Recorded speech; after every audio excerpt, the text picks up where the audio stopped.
안녕하세요. 식품학 및 조리원리 시간입니다. 자, 우리 이제 영양학 및 생화학 끝냈고요. 이제 두 번째 식품학 및 조리원리 남았습니다.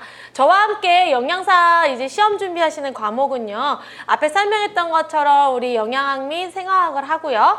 그 다음에 식품학 및 조리원리 통째로 다 해요. 그래서 식품학 및 조리원리, 그 다음에 미생물까지 저랑 함께 하시고요.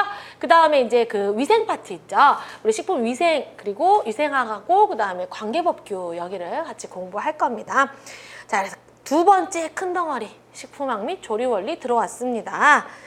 자, 식품학 및 조리원리 과목은요. 이제 앞에 영양사에 관련된 OT는 제가 영양학 앞부분에 했었고, 그 다음에 이금주 교수님께서도 하시니까 반복적으로 하니까 뭐 올해 시험 문제가 공개되어 이런 내용은 할 필요 없을 것 같고요.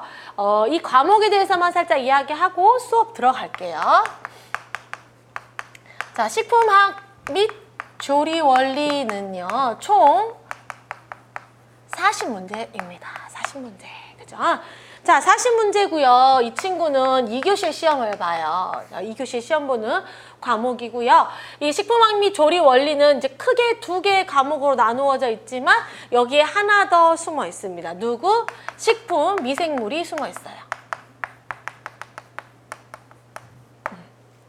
자, 그러면 식품학은 우리가 생각했을 때 식품학이 있잖아요. 거기에 조금 더 심화됐네요. 식품화학. 그래서 약간 식품화학에 대한 내용도 조금 들어있어요.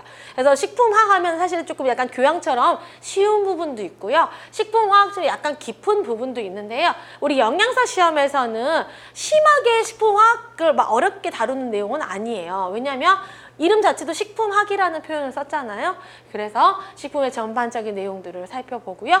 그 다음에 이제 조리원리 같은 경우에도 우리 조리원리라고 되어 있지만 조리과학이라던가 실험조리라던가 그래서 실제로 이제 식품 안에서 이제 어떠한 원리로 인해서 뭐 그렇게 이런 식품이 만들어지고 또 이것들을 뭐 조금 억제하거나 얘를 조금 더 그 조리에서 있어서 그냥 뭐 냉장고에 넣어 이런 것보다는 이제 우리 좀 조리 원리 사실은 그 학교 다닐 때는 조금 재밌게 공부했던 것 같아요. 제 기억에는 재밌게 공부했었는데 그 영양사 문제집에서는 마구 재밌지만은 않아요. 어려워요. 그래서 보면 식품학 조리원리 가르치면요. 조리원리도 되게 어려워하시는 분들이 많이 있더라고요. 하지만 이제 제가 열심히 잘 가르쳐 드릴 테니까 어려워 말고 따라오시면 되고요.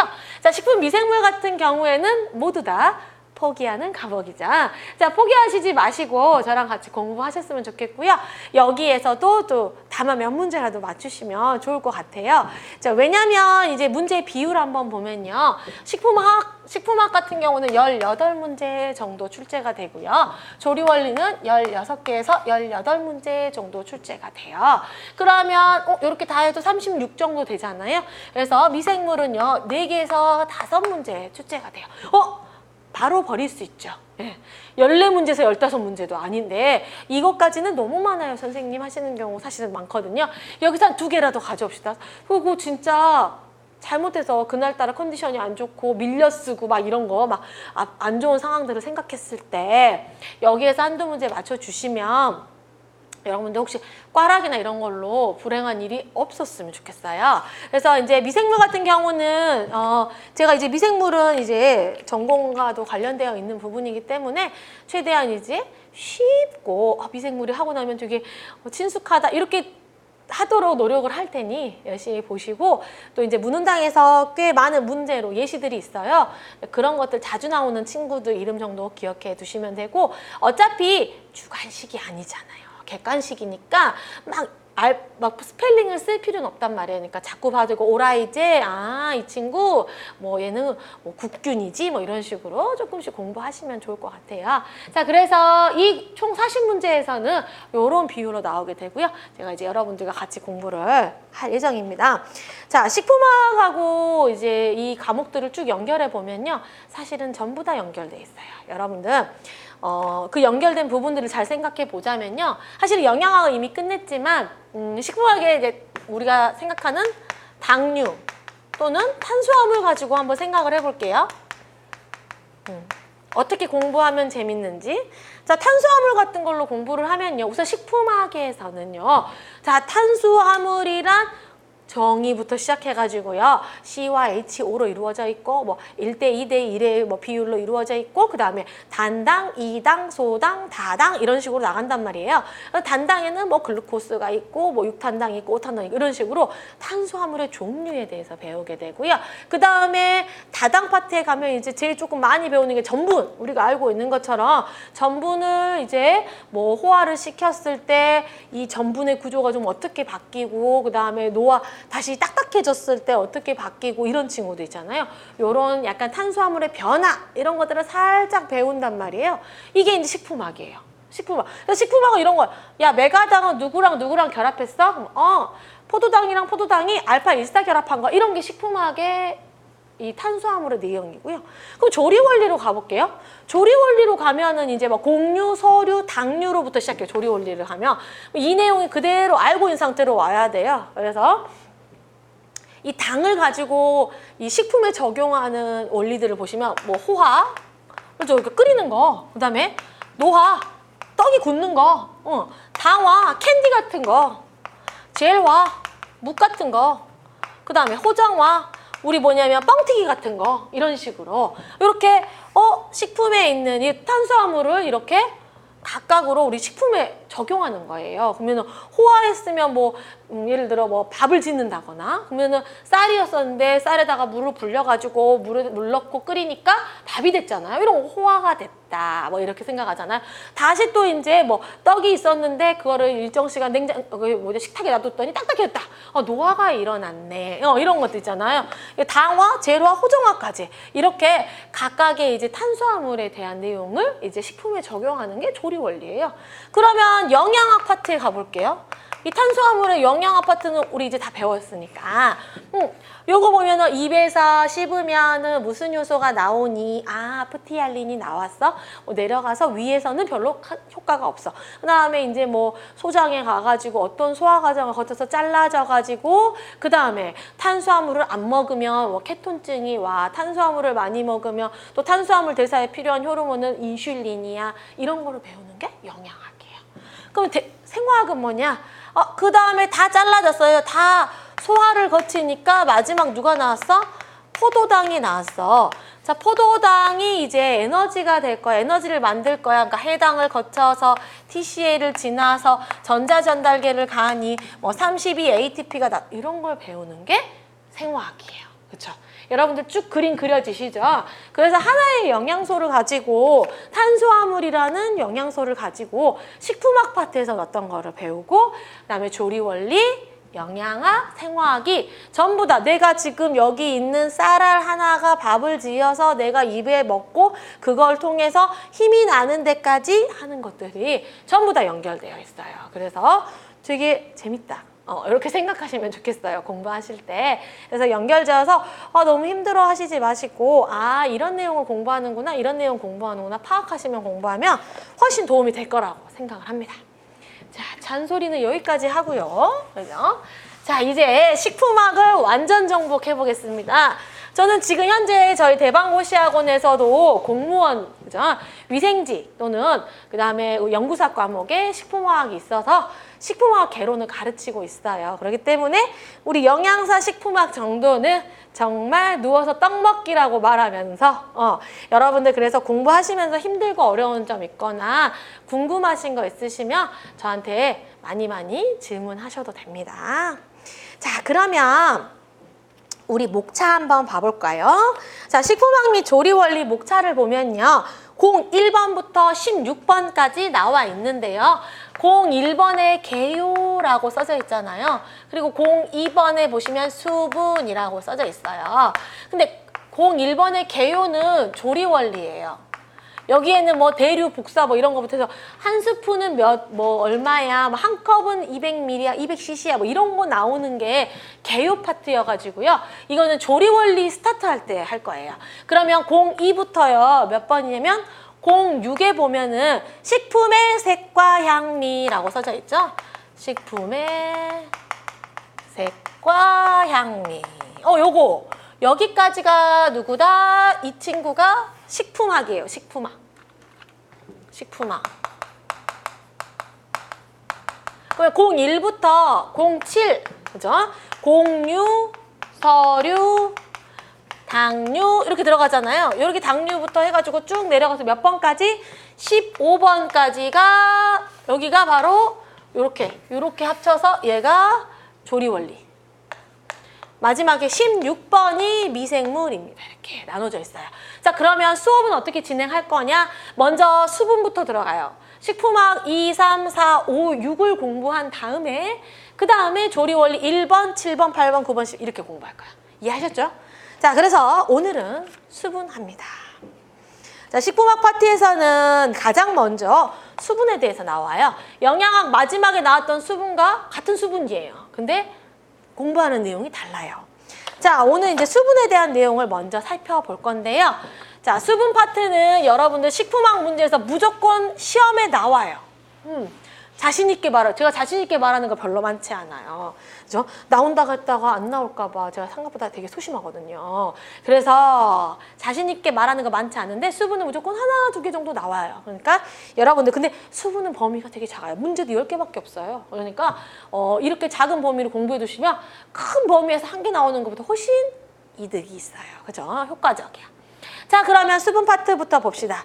자, 식품에서의 수분의 역할이에요. 자, 식품에 수분이 들어있다, 수분이 많다, 수분이 적다라는 개념은 자, 식품에서 어떤 역할을 하느냐.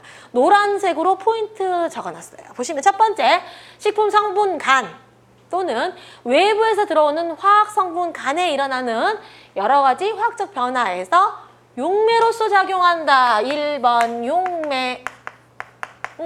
용매가 뭔지 선생님 헷갈려요. 물속에다가 엄마가 설탕을 넣었어. 그래서 설탕물을 만들어줬어. 그럼 뭐예요? 물이 용매, 설탕이 용질이죠. 그래서 자, 이렇게 수분은 가장 대표적인 용매예요. 자, 두 번째, 식품의 조직감 등 품질에 영향을 준다라고 써져 있죠. 두 번째, 조직감. 그래서 우리가 야채 수분이 굉장히 높아요. 수분 함량이 꽤 높아요. 그래서 수분 활성도로 해도 0.97, 0.98, 99 가까이 될 거예요. 이런 아삭아삭 하잖아요. 수분이 많이 들어있는 음식과 그다음에 수분 함량이 굉장히 낮은 친구들은 조금 약간 질기다거나 좀 더 약간 거칠다거나 이런 느낌이 있잖아요. 이런 조직감에 영향을 주고요. 세 번째 중요합니다. 이거 세 번째. 자, 세 번째 보시면 미생물의 성장과 관련되어 있어요. 자, 미생물의 성장 우리 식빵을 식탁 위에 올려놨어요. 그러면 하루 이틀 지나면 어떻게 돼요? 거기 위에 왠지 잔디밭 같은 게 생기잖아요. 여기 초록색 잔디밭. 잔디밭 뭐지? 곰팡이 폈네? 우리 대충 알잖아요. 이렇게 식품에 미생물이 증식할 수 있는데 이때 증식할 때도요. 식품의 수분이 미생물을 증식하기에 어느 정도 양이 있어야만 증식을 하지 미생물은 물이 없이는 인간과 똑같아요. 물 없이는 살 수 없어요. 그래서 미생물의 성장과 관련이 있고요. 미생물이 성장했다라는 것은 크게 상했다, 우리가 썩었다 이렇게 말하는 부패 또는 발효, 발효 알죠? 발효식품. 이렇게 인간에게 유용하다 그러면 발효식품. 인간이 못 먹으니까 식중독 걸렸어, 아팠어 이러면 부패. 이거와 관련돼 있기 때문에 굉장히 중요합니다. 더 나아가서는 자, 네 번째, 식품의 부피와 중량. 그래서 물이 그냥 다 있는 식품하고 건조시키면 중량이 확실히 줄어들잖아요. 그럼 어떻게 돼? 이동하기 편해지고 저장하기 편해지죠. 이렇게 수분은 부피와 중량과 관련돼 있다. 다섯 번째, 자, 그 단백질이나 전분을 콜로이드 용액으로 만들어서 함수량에 따라 가역적으로 졸과 계를 형성한다라고 써져 있죠. 자, 어려운데 읽어놓고 넘어가도 됩니다. 그래서 우리 이제 전분이라든가 뒤에 그 단백질 또 졸이나 겔 이런 거 배울 거예요. 네. 자, 하여튼 이렇게 형성하는 데 관여하고 있는 친구가 수분이다. 자, 물 분자의 구조 한번 봅시다. 물 분자의 구조 너무나 잘하는데요, 선생님. 그쵸? H2O 누가 몰라요, 그쵸? H2O 뭐야? 산소 하나에 수소 2개. 자, 물 분자는 이렇게 생겨갖고 되게 귀여워. 미키마우스처럼 생겼잖아요. 이렇게. 사랑스럽게 생겼는데 산소 하나에 수소가 2개의 구조가 있는데요. 이 친구를 보면 진짜 이렇게 실제로 이 각도를 유지하고 있어요. 이 수분은. 그리고 분자량은요. 우리가 알고 있듯이 18 정도밖에 안 되잖아요. 그런데도 이런 간단한 구조인데 이 물은 굉장히 큰 특징을 많이 가지고 있어요. 그리고 이 18하고 비슷한, 그러니까 되게 유사한 크기의, 그러니까 뭐 16, 17 이런 식의 분자량을 가진 물질들하고요. 아주 다른 특징을 가지고 있어요. 근데 거기에는 이 구조에 이런 것들이 숨어 있어요. 자, 먼저 보시면은 이 친구는요. 수소와 산소가 무슨 결합을 이루고 있냐면요. 공유결합을 이루고 있어요. 그죠? 자, 산소와 수소가 공유결합한다. 그리고 산소와 수소 2개가 손잡고 있는 이 각도 있잖아요. 104.5도 정도의 각도를 유지하고 있어요. 얘가 각도를 유지하고 있고, 그 다음에 산소가 굉장히 이제 사실은 훨씬 더 강한 친구잖아요. 그래서 수소는 전자가 1개밖에 없는데 땡겨요. 계속 땡기니까 뺏겨요. 그래서 수소는 플러스를 띠게 되죠. 이렇게 양전하를 띠게 되고, 산소는 음전하를 띠잖아요. 그래서 플러스와 마이너스를 다 가지고 있죠. 이 친구, 이 간단한 상태에서 양이온과 음이온을 가지고 있기 때문에 쌍극, 양극을 다 가지고 있다. 그래서 쌍극자 이온이라고 합니다. 자, 이런 특징이다. 뭐 쌍극자 성질을 가지고 있다. 이렇게도 맞는 표현이에요. 그래서 이렇게 가지고 있고요. 그 다음 보시면 요게 각자 하나가 이렇게 생긴 거예요. 요 다음에 그림을 잘 보면 요렇게 보면 요런 그림이 있어요. 자, 이 그림을 이거 너무 이쪽으로 치우쳤는데 이렇게 보시면 이 그림을 잘 보시면 삼연체를 띠고 있는데, 자, 이 물은 혼자인 것과 여러 개가 뭉쳐 있을 때 힘이 달라지는데, 잘 보세요. 자, 산소가 마이너스를 띠고 있기 때문에 다른 물에 수소 있잖아요. 플러스 띄고 있는 애를 잡아 당기겠죠. 또 여기 플러스 있잖아요. 산소하고 서로 잡아 당기겠죠. 이렇게 서로 잡아 당긴단 말이에요. 그래서 이 사이에는 무슨 결합을 이루게 되냐? 수소 결합을 이루게 됩니다. 수소 결합. 여기 수소 결합이라 써져 있죠. 물 분자끼리는 수소 결합하고 있어요. 자, 수소 결합은 뭐냐면 사실은 굉장히 약한 결합이에요. 수소 결합은. 그러면은 이제 오늘 되게 첫 시간이니까 쉽게 설명 갑니다. 공유 결합은 이렇게 손을 꽉 잡고 있는 거예요. 누가 떨어뜨려도 떨어지지 않겠다고 꽉 잡고 있는 거예요. 산소하고 수소하고 이렇게 잡고 있는 건데, 이 다른 산소와 자기들끼리는 세게 잡고 있고요. 다른 물 분자에 있는 산소와 나의 수소가 이렇게 잡아당길 때는 살짝 갈까 말까 살짝 아주, 그래서 누가 건드리기만 딱 부러질 수 있게 이렇게 결합도 아닌. 그래서 수소 결합은 이름은 결합이지만 거의 인력 같은 정전기적 인력 이렇게 살짝 당기고 있어요. 그래서 그림을 보실 때도 공유 결합 같은 경우에는 이렇게 이렇게 실선으로 표시를 하는데, 수소 결합은 이렇게 점선으로 표시하는 거 보이죠? 이렇게. 그래서 물 분자하고 물 분자끼리는 수소 결합, 약한 결합을 하지만 잘 보시면 이 친구 하나에 4개가 붙어 있죠. 왜냐하면 음이온이 2개, 양이온이 2개잖아요. 각각마다 하나씩 음이온이니까 양이온이니까 이 음하고 그죠? 여기 음이온이 2개니까 양 이렇게 해서 3연체, 즉 4개가 붙었잖아요. 그럼 여기 친구 입장에서도 보세요. 음이온 2개, 양이온이잖아요. 그러니까 여기에 또 산소가 와서 또 산소가 와서 여기는 수소가 와서 이런 식으로 하나당 다 4개씩 막 이렇게 붙으니까 수소 결합, 물 분자가 거대해지면 수소 결합이 굉장히 강력한 결합이 되어서 우리 뭐 이렇게 물방울 같은 사진, 예쁜 사진 딱 보면은 이렇게 탁 하면 땡그르르 하면서 이렇게 쫙 모이잖아요. 여러 가지 특징이 있어요. 그래서 뭐 끓는 점이 높은 것도 뭐 녹는 점이 높은 것도 전부 다 이런 수소 결합과 관련되어 있어요. 자, 조금 자세했는데 조금 쉽게 설명한다고 했는데 이해가 됐을지 모르겠어요. 잘 모르겠다. 그럼 뭐만 기억하면 된다? 산소와 수소는 공유결합 이루고 있다. 각도는 104.5도로 손을 벌리고 있다. 그 다음에 쌍극자 이온, 쌍극자 성질을 가진다. 물과 물은 수소결합이다. 이렇게 정리해 봅시다. 자, 그 다음엔 자유수와 결합수가 나옵니다. 자, 자유수와 결합수 부분을 보시면 물 분자 내용에서 자유수, 결합수를 비교하는 문제 뭐 나오기 아주 쉬워요. 근데 쉬운데 나온다고 해도 되게 쉽게 맞출 수 있어요. 둘을. 자, 이 비교하는 내용 꼭 알아두세요. 자, 자유수와 결합수는 이름에서 이미 힌트가 다 있어요. 자유수는 식품 중에 그냥 자유롭게 떠돌아다니는 물이 자유수. 결합수는 식품 성분과 결합된 물이 결합수예요. 그럼 우리가 일상생활에서 이렇게 마시는 이 물 있잖아요. 자유수예요. 우리에서 식품 속에 들어있는 물 건조시키면 마르고 이렇게 짜면 흘러내리고 전부 다 자유수예요. 결합수는 달라요.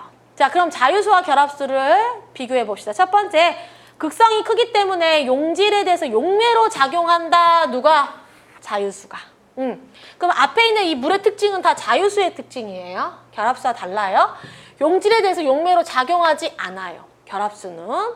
그 다음에 건조시키면 제거되고 100도씨 이하로 냉각하면 동결되는 친구 누구? 자유수. 우리가 알고 있는 친구 자유수. 이 친구는요, 결합수는요 100도씨 이상으로 끓여도 건조가 안 되고요. 마이너스 20도씨 이하에서도 얼지 않아요. 걔가 결합수.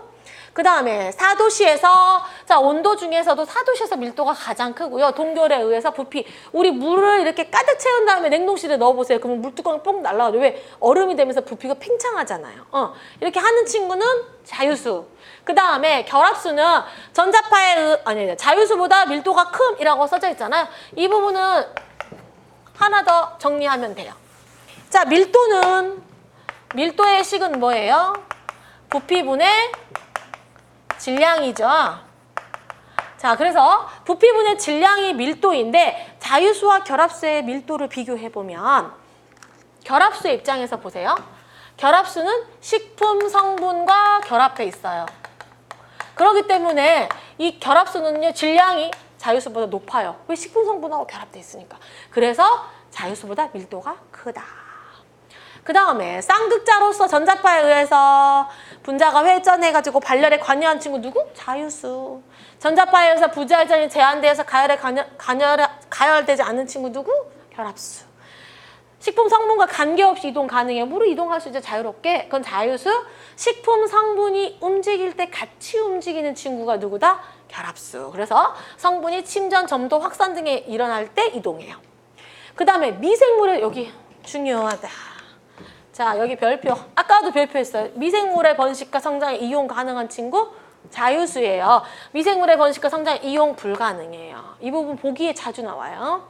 B점과 융점이 높고, 그죠? 증발열, 용해열, 비열, 표면장열 전부 다 높아요. B점과 융점이 뭐예요? B점, 끓는 점. 융점, 녹는 점. 이 정도는 아시잖아요. 그쵸? 액체에서 기체로 바뀌는 점이 끓는 점. 이런 거 이제 헷갈리시면 절대 안 돼요. 그죠? 융점이 뭐예요? 고체에서 액체로 녹는 점. 다 높아요. 증발열, 용해열, 비열, 표면 장력, 점도도 다 커요. 그죠? 이게 자유수. 그래서 우리 그 모세관 현상처럼 물은 이렇게 막 빨아들이지 않아도 기니다란 관 주면 쭉 따라서 올라가잖아요. 이런 거. 표면 장력. 자, 이런 것들이고요. 결합수는 식품 성분과 이온 결합이나 수소 결합을 하고 있는 친구고요. 자유수는 또 특징, 화학 반응에 직접적으로 관여하고 있어요. 화학 반응에 관여하지 못한, 화학 반응과 관계없는 게 결합수예요. 그리고 식품 조직을 압착하여도 제거되지 않은, 맨날 드는 예시는 뭐냐면 두부, 엄마가 오늘 만두를 빚어볼까? 그럼 두부 할 때 꽉 짜잖아요. 물기 쫙 뺀 다음에 섞잖아요. 쫙 빼면 물 빠지죠. 그건 누구다? 자유수다. 빠진다. 결합수가 빠져나오네. 이러시면 공부를 반대로 하고 있는 상황이 되는 거예요. 자, 즉 뭐냐면 압착하고 이렇게 압착해도 제거해도 제거가 안 돼요. 누가? 결합수가. 자, 자유수와 결합수. 제가 너무 흥분했네요. 자유수와 결합수 꼭 비교해 두셔야 돼요. 그래서 어렵지 않은 개념이니까 문제 나오면 우리 틀리지 않는 걸로 하겠습니다. 자, 자유수와 결합수 어떻게 생겼나요, 선생님? 이렇게 생겼어요.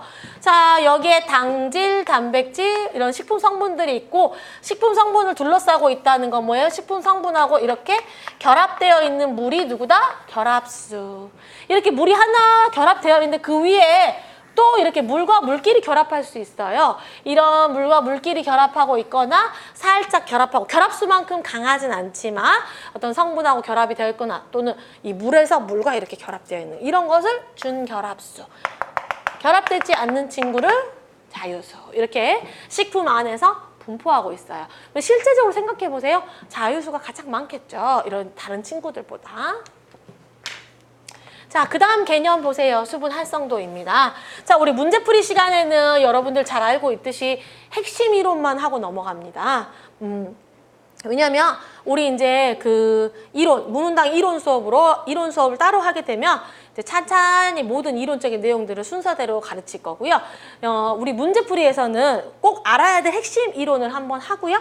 그 다음에 문제를 풀어주는 이렇게가 이제 커리큘럼이 들어있어요. 그래서 각각의 개념들, 또 자주 나오는 아이들을 언급을 해드리는 겁니다. 자, 이 중에 이제 자유수 결합수를 끝냈다. 그러면 수분 활성도 개념을 하셔야 돼요. 자, 수분 활성도는요, 첫 번째 정의를 보세요. 정의는 매우 중요해요. 정의. 문제 보기에 수분 활성도 문제가 나온다. 그럼 정의가 보기 한 줄에 나올 확률이 굉장히 높아요. 임의의 온도에서 그 식품이 나타나는 수증기압. 자, 임의의 온도에서 그 식품이 나타나는 수증기압에 대한 같은 온도에서 순수한 물의 최대 수증기압입니다. 즉, 식품이 나타나는 수증기압을 순수한 물이 나타내는 수증기압으로 나누겠다라는 뜻이에요. 그렇죠? 그게 누구다? 수분 활성도. 그러면 그 정의가 문제에 나올 때 장난을 치는 부분은 어디냐면 이 부분이에요. 임의의 온도라고 표현할 수도 있고 뭐 일정 20도씨에서 뭐 이런 식으로 온도를 줄 수도 있어요. 임의의 온도에서 식품이 나타내는 수증기압을 구했잖아요. 근데 같은 온도라는 부분이 중요해요. 같은 온도에서 또 물이 나타내는 최대 수증기압을 구해야 돼요. 근데 여기를 뭐 0도씨에서 이렇게 근데 되게 있어 보여.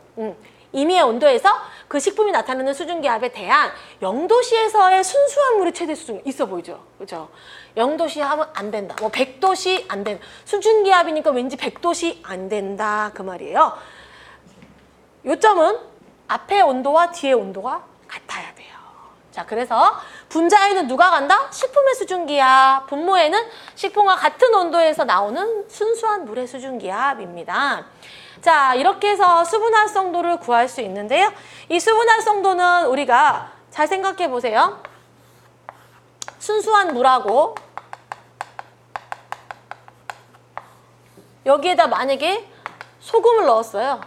이제 높아 보일 수 있으니까.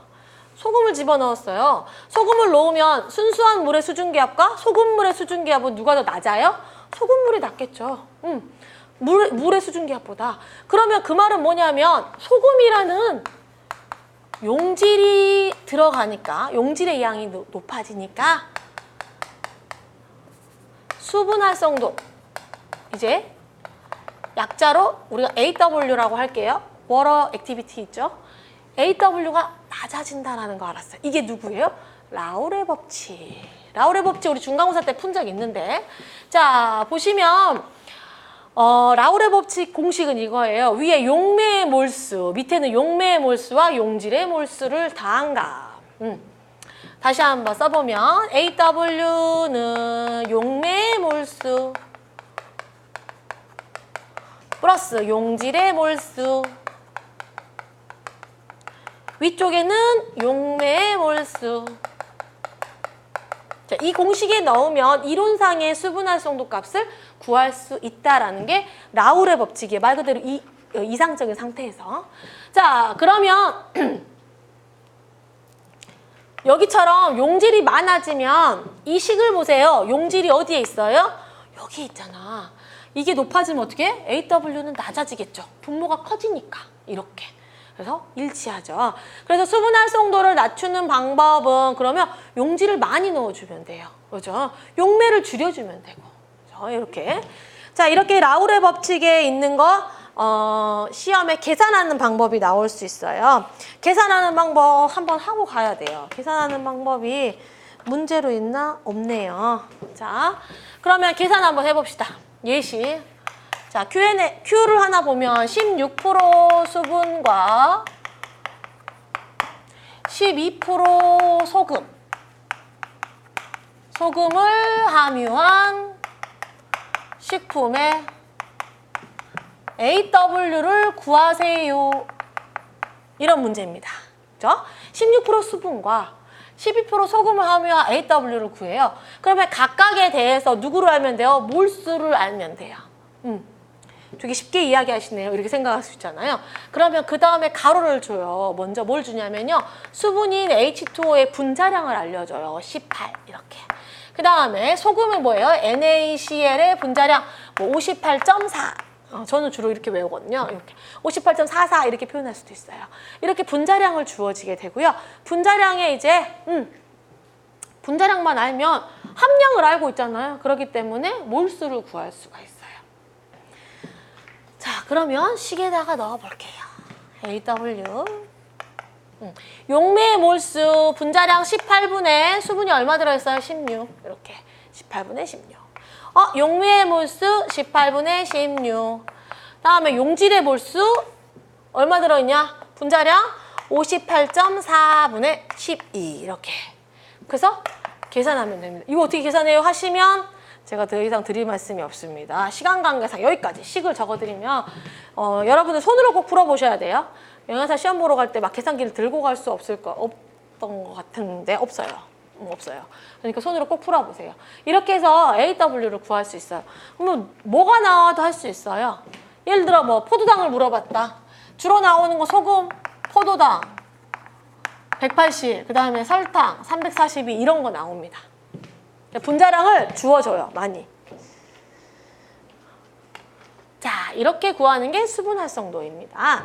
자, 수분 활성도를 구해주면 이제 우리가 이 식품에 있는 수분에 대한 개념을 조금 더 깊게 공부하는 건데, 그러면 우리가 주로 이 식품에는 과일의 수분 함량은 이렇게 표현할 때 있잖아요. 이 수분 함량이라는 표현과 수분 활성도라는 표현은 둘이 서로 다른 개념입니다. 수분 함량은 말 그대로 퍼센트로 나타나져 있잖아요.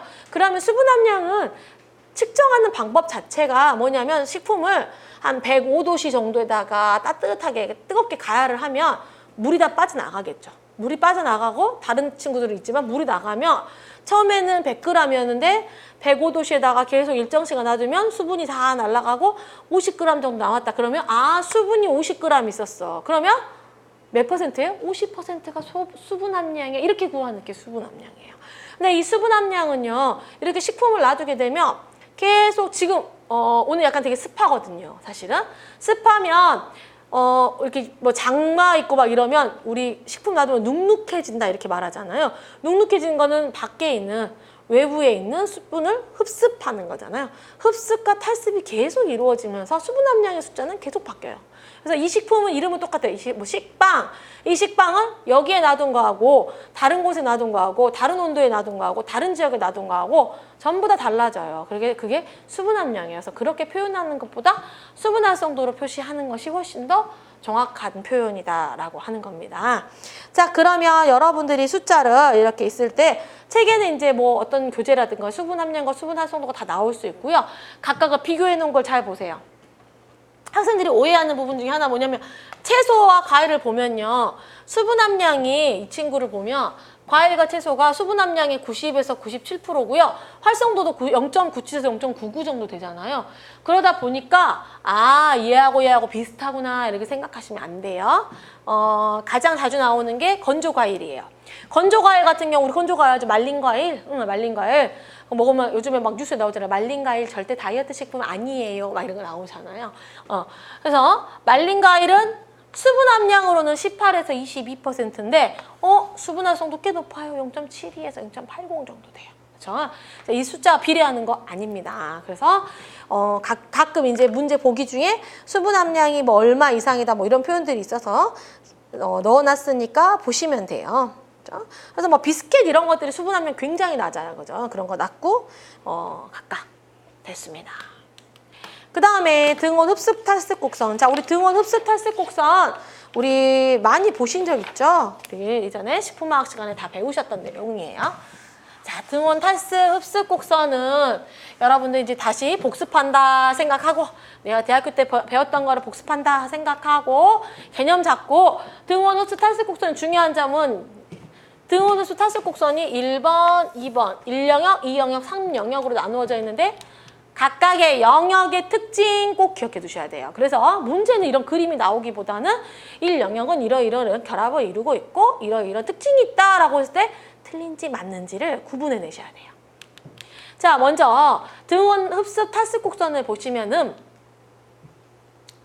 자, 1영역, 2영역, 3영역으로 나눌 수가 있고요. 이렇게 가면 수분 활성도가 높아짐에 따라서 식품의 수분 함량이 높아져요. 그렇죠?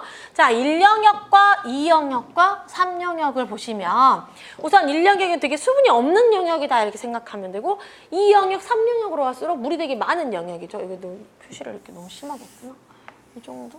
이렇게 많은 영역이다 생각하시면 되고요. 그래서 적고 중간 많다 이렇게 생각하면 되고 자 1영역, 2영역, 3영역은요 우선 이루고 있는 물의 형태 1영역은 결합수 2영역은 결합수 또는 준결합수라고 표시한 책도 있어요. 다음에 3영역은 자유수로 이루어져 있어요. 이렇게 자, 그 다음에 1영역은요 결합수니까 이온 결합하고 있고요. 그 다음에 2영역은 뭐냐면 먼저 식품 성분에 물 한 번 있고 그 위에 올라가기 때문에 물하고 결합은 뭐다? 수소결합 이렇게 수소결합으로 돼 있어요. 3영역은 어떠한 결합이 없어요. 자, 그 다음에 탈습 곡선과 흡습 곡선 보세요. 식품 우리가 자주 보는 식품이 이쯤에 있는 거예요. 왜? 수분 활성도가 되게 높이 있잖아. 이렇게 높이 있는데 어떻게 해요? 오징어를 말려볼까? 그러면 탈습 곡선을 타고 내려와야 돼. 그렇죠? 물을 빼니까 탈습을 하잖아요. 그럼 이쯤 가면 뭐예요? 말린 오징어가 된다. 지금 극한 상황이에요. 말린 오징어가 정확히 수분 활성도 어딘지는 아직 확인 안 해봤어요. 즉 그냥 생물 오징어를 말렸는데 다시 이거를 이제 불려볼까? 그러면은 물속에 담가놓을 수 있잖아요. 그럼 예를 들어 미역 같은 경우는 뭐 다시 좀 불어나고 다시 수분을 흡습할 수 있잖아요. 그러면 다시 이걸 타고 이렇게 올라가는 거예요. 근데 우리가 뭐 여러 가지 식품을 말린 다음에 물을 담가놓는다고 해서 걔가 다시 생물 오징어로 변신하진 않잖아요. 그렇죠? 그래서 이런 배불뚝이처럼 뭐냐면 물을 뺐을 때와 다시 넣었을 때는 차이가 생겨요. 이렇게 이런 것까지 여기까지. 그리고 이것의 이름만 봅시다. 이것의 이름은 이력현상이에요. 이거는 이력현상이라고 합니다. 즉 탈습곡선과 흡습곡선의 차이가 생기는 거. 곡선에 대해서는 이 정도 기억하시면 돼요. 자, 1영역, 2영역, 3영역 한번 봅시다. 첫 번째 1영역의 이름은 뭐냐면 단분자층 형성 영역이에요. 자, 단분자층 형성 영역은 식품에 이렇게 식품이 있어요. 물이 하나도 없어. 물이 하나도 없다. 그럼 여기잖아. 물이 하나도 없다. 여기잖아. 아무것도 없어. 근데 수분이 조금씩 늘어났어. 그러면 하나, 둘, 이렇게 물이 조금 늘어났죠. 이렇게 결합하고 있죠. 식품 성분과 결합수로. 그러면 이게 뭐예요? 단분자층이잖아. 이게 여러 층이 여러 개가 아니라 그냥 층 하나잖아. 단분자층 형성 영역. 자, 1영역은 이렇게 단분자층 하나의 층을 만들고 있는 과정이다라는 뜻이에요. 단분자층 형성 영역이라고 하고요. 물 분자가 식품 성분에 있는 카르복시기나 아미노기하고 결합을 해서 이온 결합을 하고 있고요. 그 다음에 결합수의 형태로 존재하고 있어요. 자, 그러면 식품 성분이 이렇게 있어요. 그러면 물이 점점 차올라가지고요. 이제 식품 성분을 한 바퀴 딱 정확히 한 층을 이렇게 일어서 딱 단분자층이 생기잖아요. 단분자층 형성 상태가 아니라 단분자층 이렇게 딱 하나 물 생겼다. 이때 이름이 뭐다고? BT. 이때 이름은 BT입니다. 자, 그다음 다분자층 형성 영역. 자, 다분자층은 뭐냐면 이제 단분자 이뤘잖아요. 단분자를 이루고도 또 물이 많아요. 그러면 어떻게 해요? 물끼리 이렇게 위로. 물 위에 물 위로 이렇게 다분자층 형성 영역. 자, 다분자층 형성 영역은 뭐예요? 수결합, 준결합수 형태입니다. 자, 이때를 보시면 다분자층 형성 영역에서 자주 나오는 표현은 뭐냐면 식품의 안정성과 저장성이 가장 좋은 영역이다. 또는 중간 수분 식품이다 라는 표현이에요. 자, 이 영역에서는 보면 3영역만큼 물이 많지가 않아요.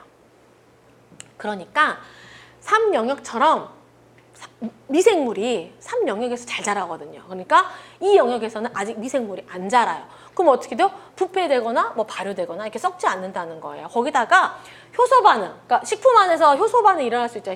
효소 반응을 할 때도 물이 필요한데 이 영역에서는 물이 그만큼 효소 반응을 마구 일으킬 만큼 많지 않아요.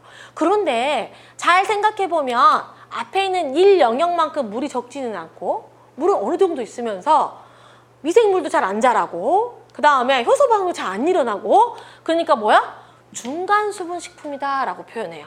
뭐 양갱이라든가 예시 중에는 지금 생각나는 것 중에 케이크라든가 그러니까 되게 약간은 촉촉한데 잘 안 썩어 이렇게 생각하시면 돼요. 이런 것들을 중간 수분 식품이라고 해요. 뭐 젤리라든가 마멀레이드 이런 거 다 여기 들어갈 거예요. 자, 그 다음 보시면 모세관 응축 영역. 이제는 이 식품 속에 들어있는 여러 가지 물 자유수의 형태입니다. 또 이렇게 모세관에서 응축하는 영역이에요. 자, 자유수의 형태로 존재하고요. 등원 흡습 곡선에서 자 보시면 기울기가 기울기가 크게 올라가죠. 자, 여기는 이제 자유수니까요. 우리가 알고 있는 모든 물의 특성이 용매로서 가능하고요. 화학 반응, 효소 반응 다 잘 일어나고요. 미생물도 잘 증식해요. 그렇기 때문에 결론은 뭐냐? 품질 저하가 가장 많이 일어나는 영역이에요. 그래서 이 영역은 뭐냐면 가장 안정성이 좋은 영역, 3영역, 가장 상하기 쉬운 영역 이렇게 기억하시면 돼요. 뭐 거의 한 2시간에 걸쳐서 할 얘기를 1시간에 핵심적으로 하니까 여러분들 자 제가 말한 부분만 잘 따라오시면 돼요.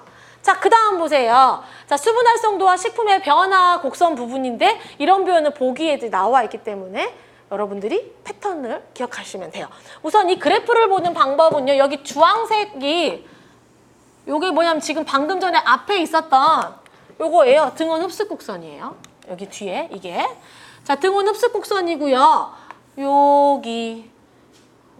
여기가 이제 너무 많이 갔네. 1영역, 2영역이에요. 잘 안 보여요. 그러면 여기가 1영역. 2영역, 3영역이죠. 이렇게 있어요. 자, 그러면 이렇게 봤을 때 이제 첫 번째 미생물의 성장을 보세요. 여기 미생물의 성장 3개의 곡선이 있어요.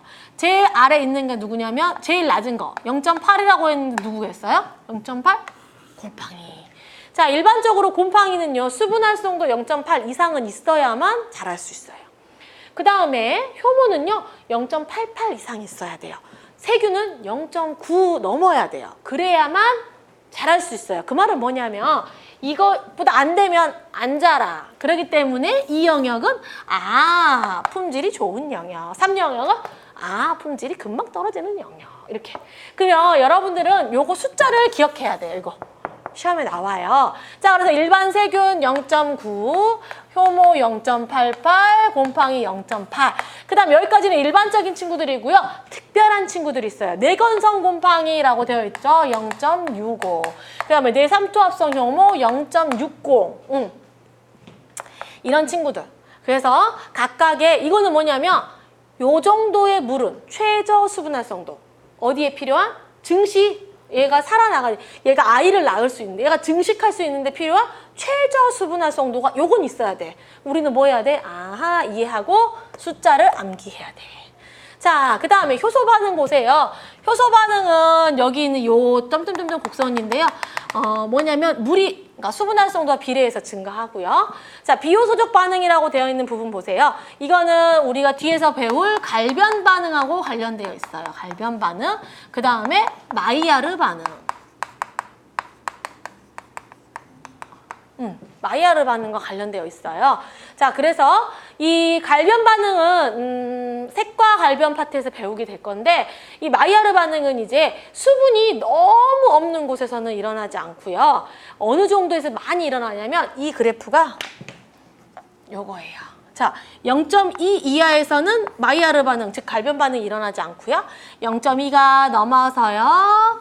0.6에서 0.7 사이 있잖아요. 여기서 최대에 이른 다음에 다시 약간 감소하는 패턴.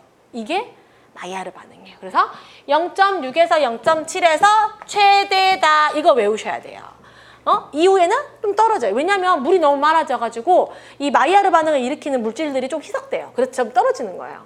그렇지만 0.6에서 0.7 사이에서 갈변은 최대로 일어나요. 그러니까 뭐냐면 갈색화가 많이 일어난다는 거예요. 빠른 속도로. 자, 유지의 산화 부분은 어려워요. 어렵지만 한번 설명하고 다시 또 문제도 풀어보면 돼요. 자, 유지의 산화 부분은 여러분들 보시면 이 그래프예요. 다 지워버려. 요거. 자, 배불뜨기 모양에서 이렇게 증가하는 친구. 자, 유지의 산화 부분은 뭐냐면 유지식품을 생각했을 때 유지식품의 산화가 산패가 일어날 때는 우선 기본적으로 물이 많으면 산패가 잘 일어나요. 그래서 여기 패턴을 보세요. 아, 물이 많으면 잘 일어나요. 이게 기본 패턴이에요. 그런데 물이 적어도 너무 적잖아요. 그럼 다시 또 잘 일어나요. 그래서 배불뜨기 모양이 된 거예요. 물이 너무 적어도 잘 일어나고 물이 더 많아질수록 잘 일어나는데 그러면 우리가 알아야 되는 건 뭐예요? 그럼 도대체 가장 적어지는 시점이 어디야? 라고 생각이 들잖아요. 가장 너무 많아도 잘 일어나. 너무 적어도 잘 일어나. 그러면 어딘가 중간 포인트에서 가장 적게 일어나는 최소로 유지 산패가 일어나는 부분이 어디냐 하면은 0.4에서 0.3에서 0.4라고 써져 있는데 제가 아까 설명했던 BET 포인트예요. BET 포인트. BET 포인트가 뭐예요? 여기 단분자층, 즉 식품에 딱 한 번 물 분자층을 딱 이루고 있는 그 시점 있잖아요. 이 시점에서는 유지의 산화가 최소가 되고요. 산패가 가장 적게 일어나고요. 여 단분자층보다 물이 오히려 이렇게 적다고 생각해 보세요. 적으면요 어떻게 되냐? 산소가 와가지고 직접 반응해버려요. 햇빛, 광선이 와가지고 직접 반응해요. 그래서 물이 너무 적으면요 오히려 유지식품이 산패가 촉진돼요. 이해하셨죠? 그리고 다 단분자층 넘어서 계속 물이 많아지면 역시 유지 산패가 촉진돼요. 그래서 여러분은 유지의 산패만 잘 기억하고 잘 이해하셨으면 이 그래프는 완벽히 이해하신 거예요. 자, 여기까지가 수분에 대한 이제 핵심 이론이고요. 문제를 한번 풀어볼게요. 문제 어렵지 않아요. 자, 10문제만 풀어봅시다. 자, 1번 보시면 우리 교재에 이 챕터인 8페이지 보세요. 1번 보시면 문제집에 정답이 틀렸어요. 이런 거 선생님이 바로바로 알려준다? 그러니까 좋은 거예요. 우리가 동영상을 수강하는 최대 장점. 문운당에다가 문의사항 하지 않아도 돼요. 1번은요. 1번이 정답이에요. 근데 5번으로 되어 있어요. 자, 그리고 지금 핵심 이론 듣고 영상 들고 계신 분들은 우선 멈추세요. 멈춘 다음에 공부를 혼자 하든 아니면 문제를 혼자 풀어보세요. 그 후에 선생님 설명을 들어야 돼요. 자, 1번부터 갑니다. 자, 자유수에 대한 설명은 1번이 정답이고요. 5번은 틀렸어요. 자, 미생물의 번식과 발화에 이용된다? 맞습니다. 식품의 변질에 영향을 주지 않는다? 결합수. 식품이나 체내에 연소 뜰 때 생긴다? 아니죠. 그 다음에 전분이나 단백질이 수소결합으로 결합되어 있다? 결합수. 염류, 당류, 수용성 단백질 등의 용매로 사용되지 못한다? 결합수. 그래서 자유수의 특징은 1번이 맞아요. 2번, 성장에 필요한 수분 활성도가 가장 낮은 미생물 방금 했죠? 누구야? 내삼투합성 효모. 3번, 식품의 수분 활성에 대한 설명으로 자, 수분 활성도의 정의 나온다고 했죠, 선생님이. 여기 있습니다. 여기 있잖아요. 자, 그래서 5번 보세요. 너무 칠판이 더럽네. 자, 5번 보시면은 5번의 보기가 정답이에요. 읽어볼게요. 다른 건 다 그냥 잘못된 말만 써놓은 거고, 임의의 온도에서 식품이 나타내는 수증기압과 그 온도에서 순수한 물의 수증기압. 이게 맞죠. 5번이 정답. 4번, 식품의 수분 활성과 안정성에 대한 설명으로 옳은 것은 고쳐볼게요. 1번, 수분 활성과 효소작용은 비례한다. 2번, 곰팡이 생육 수분 최저 수분 활성은 0.9가 아니라 0.80으로 고치면 되고요. 수분 활성이 0.6 이상일 때가 아니라 0.9 이상일 때 세균 증식이 가능하다. 그 다음에 유지의 산화는 수분 활성 0.3에서 0.4? 여기까지 비슷한데 잘 일어난다? 아니죠. 최소가 된다. 잘 안 일어난다. 제일 잘 안 일어난다.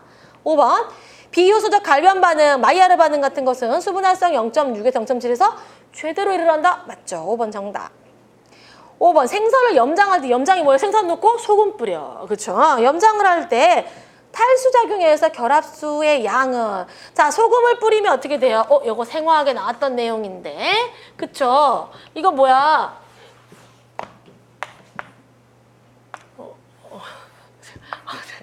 생선을 너무 웃기게 그렸다. 이 미적 감각이 너무 떨어지는데.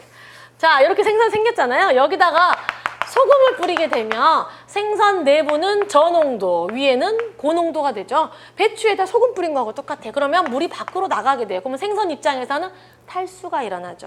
자, 나가는 친구들은 누구다? 자유수예요. 그렇기 때문에 그 안에 있던 결합수의 양은 상대적으로 증가하겠죠. 상대적인 거니까. 그래서 2번이 정답. 자, 6번. 등온 흡습 탈습 곡선에서 수분 활성도 0.25에서 0.80 사이의 영역에 대한 설명 중 옳은 것은 자, 제2 영역에 대한 설명인 겁니다. 자, 제2 영역이 0.25에서 이거 설명 안 했네. 0.25에서 0.80 사이예요. 0.25에서 0.80 사이. 그럼 1영역은 0.25 이하죠. 그럼 3영역은 0.80 이상. 자, 제2영역에 대한 설명 중 옳은 것은 1번 0도씨 이하에서 동결될 수 있다. 아니죠. 자, 2영역의 물은 결합수예요. 안 돼요. 동결 안 돼요. 자, 2번 물 분자는 자유수의 형태로 존재한다. 아니죠. 결합수. 그죠? 3번 건조식품의 품질 안전성이 최적인 상태이다. 맞습니다. 3번 정답. 4번 물 분자는 식품의 성분과 이온 결합을 형성한다. 아니죠. 수소 결합.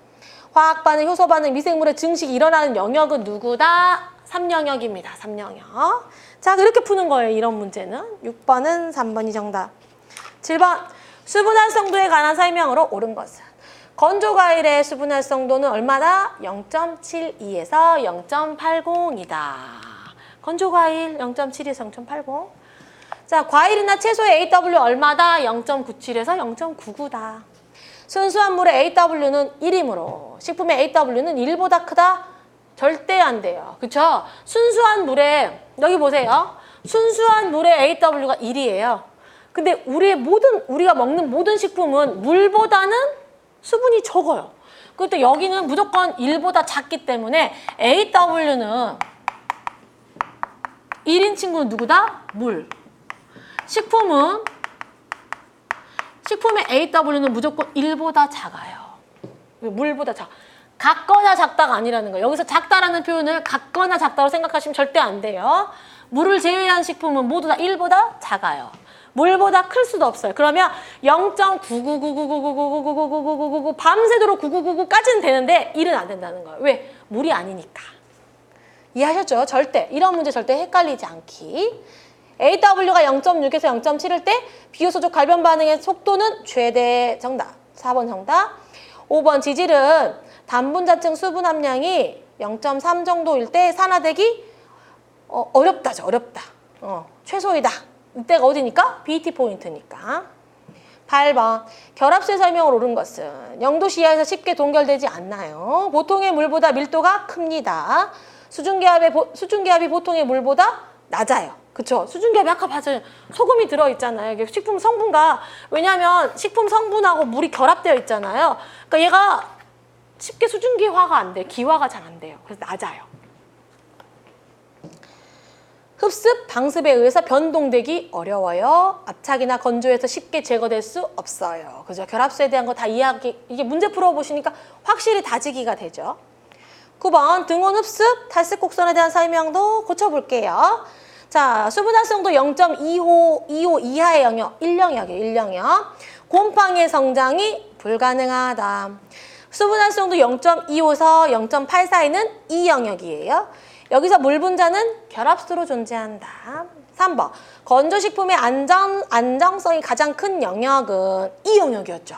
수분 활성도 0.25에서 0.8 사이의 영역이다. 이렇게 고치면 돼요. 4번 수분 활성도 0.25 이하, 그죠? 1영역이잖아. 여기 수분 활성도에 비례해서 유지산화가 억제된다. 와, 이거 제일 어려운 보기예요. 지금까지 문제 중에. 이걸 이해할 수 있어야 돼요. 이 그래프를 보면 이해할 수 있어요. 자, 보세요. 자, 여기 0.3인 부분이 최소가 되는 부분이었어요. 그럼 방금 설명한 것처럼 이 3 이하의 영역에서는요, 수분 활성도가 증가할수록 유지의 산화가 신기하게도 줄어드네. 그죠? 이 그래프를 보니까 확실히 이해했죠. 어디에서는 여기를 기점으로, 여기 기점까지는 수분 활성도가 증가할수록 산화가 줄어들어요. 근데 여기를 지나가면 수분 활성도가 증가할수록 산화가 빨라져요. 잘 이해하시겠죠? 그래서 수분 활성도 0.25 이하, 즉 1영역에서는요. 수분 활성도에 비례해서 유지산화가 억제된다. 맞아요. 수분 활성에서 수분 함량은 탈습시보다 흡습시가 높다? 아니죠. 탈습시가 더 높아요. 여기 보세요. 탈습이 더 높잖아요. 틀렸어요. 마지막 10번. 등온 흡습 곡선 및 등온 탈습 곡선에 대한 설명으로 옳은 것은 모양을 길게 늘어진 S자형이다. 틀렸어요. 자, 모양은요. 역 S자형이에요. 역 S자형. 왜냐면 우리가 S자는요. 요렇게 생긴 게 S자예요. S자가 이거자 S잖아. 그럼 역 S자는 지금 여기 그림 보세요. 요렇게 생겼어요. 이렇게. 역 S자죠. 이렇게. 그래서 역 S자형이다. 이렇게 고쳐주셔야 돼요. 그 다음에 수분 활성도 0.25 이하. 그러니까 1영역에서는요. 식품 성분과 단분자층을 형성한다. 맞아요. 2번이 정답. 3번 식품 중 대부분을 차지하는 것은 0.25에서 0.8 아닙니다. 식품의 대부분을 차지하는 건 자유수예요. 그래서 여기 3영역. 여기가 식품의 대부분을 차지하는 곳입니다. 안 써져 있구나. 자, 그래서 3영역에다 바꾸시면 되고요. 수분 활성도 0.8 이상, 3영역의 수분은 식품 성분과 다분자층을 형성한다. 다분자층 어디예요? 2영역이었죠. 그러니까 방금 3영역이라고 쓴 거 틀렸죠. 그래서 4번을 고쳐보면 수분 활성도 0.8 이상의 수분은 식품 성분과 아니고 그냥 자유수 영역이에요. 자유수다. 두 곡선이 일치하는 현상이 아니라 일치하지 않는 현상, 이 현상을 뭐라고 한다? 이력 현상이라고 한다라고 써져 있죠. 영어로 여기 써져 있는 것처럼 히스테레시스라고 해요. 히스테레시스. 이걸 우리가 이력 현상이라고 합니다. 자, 정말 수분을 간단하고 빠르게 빠른 속도로 했는데 잘 풀어보시고요. 문제 각자 보기 다 고쳐드렸으니까 풀어보시고 이해가 잘 안 되면 앞으로 한번 돌려서 또 영상 한번 시청해 보시고 이렇게 하시면 좋겠습니다. 자, 오늘은 수분까지 했습니다. 수고하셨습니다.